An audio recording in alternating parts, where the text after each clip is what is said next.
Hello, scholars. It's Mr. Kranick. I'm back here for Chapter 10 of Rump. This chapter is titled Unfair Bargains. The bell chimed and the gnomes ran through the village, shouting, "Elsbeth, grandmother of Rump, has gone the way of the earth." The gnomes announced death as they did anything else with squeaking excitement. And that morning I despised the pudgy, waddling creatures more than ever. I went outside and threw snowballs at every gnome that passed. I missed them all. If there were ever time to cry, this was it, but I couldn't. Everything inside me felt shriveled up and hollow, like a dead tree. I didn't cry when I saw that Gran would not wake.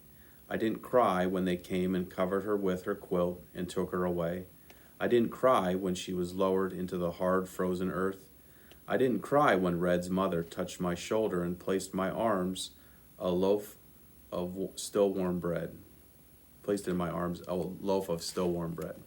When I came home, the cottage looked like a chicken coop attacked by a fox. Feathers and bones everywhere. Oats and flour sprinkled across the floor. Straw and dirt, pots and dishes and rags.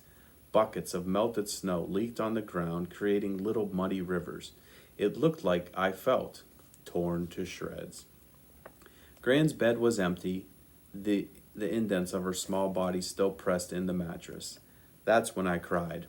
I cried real snot-running, chest-heaving cries until it was all drained out and I was empty, empty, empty. Gran was gone. She would never greet me with a rhyme or comfort me when I felt small. She would never sit by the fire and tell me stories. I sat in the middle of the mess. I was still holding the loaf of bread Red's mother had given me. Mindlessly, I tore chunks off and ate, swallowing huge pieces before I chewed. I ate and ate. I ate the entire loaf, and still I was empty, empty, empty. The spinning wheel sat motionless by the snuffed-out fire. The wheel felt like a giant eye looming over me. I went to my bed and ripped open my mattress, letting the gold spill out onto the floor. It glimmered with cruel coldness.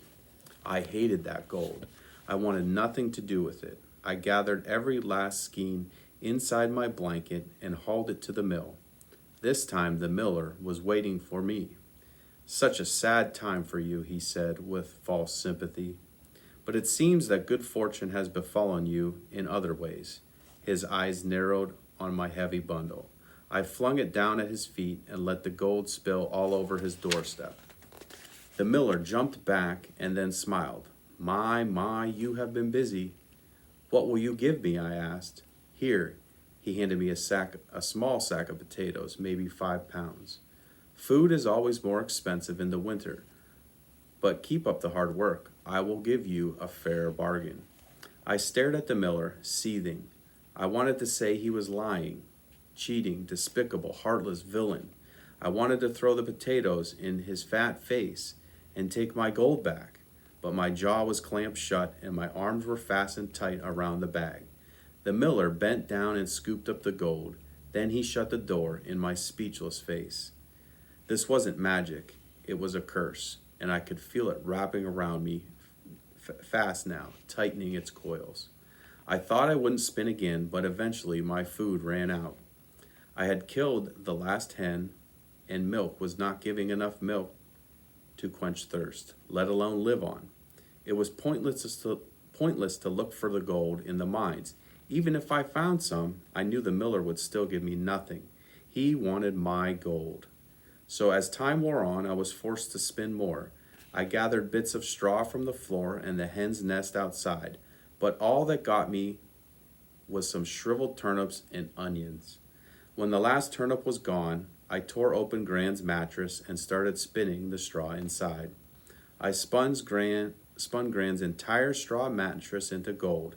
At first, I cried as I did it.